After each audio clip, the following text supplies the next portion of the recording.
I need to tell you guys something that I found out. Some statistics that is mind-blowing. Did you know that the highest count of human sensory receptors is actually found in the vision system? That's your eyes. Receptors are specialized cells in the human body that is stimulated by the environment in our body that sends signals, electric signals, through the central nervous system into the brain to make meaning of the information that you're receiving.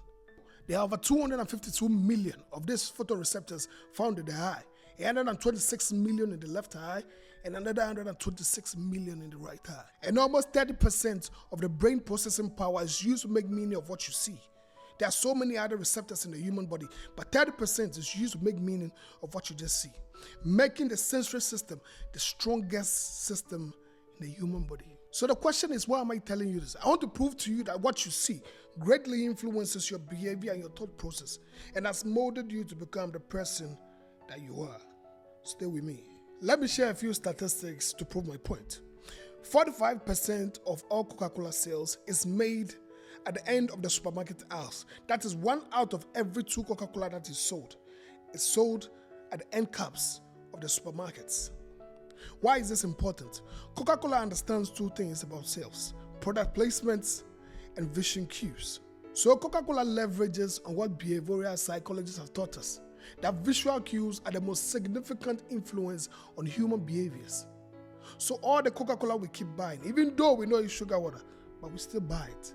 And this is as a result of the visual cues that is being used by Coca-Cola. I hope you're still with me. If this is not enough proof for you, let me bust your mind some extra. There was a primary care physician in Massachusetts who wanted to change the behaviors of the hospital staff based on what they drink. Initially, most of the drinks in the refrigerators in the hospitals was mostly soda.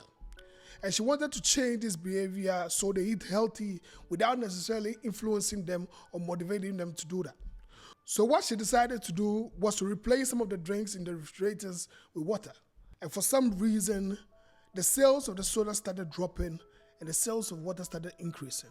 And this was as a result of one simple trick: making water more visible made the hospital staff buy more water instead of soda.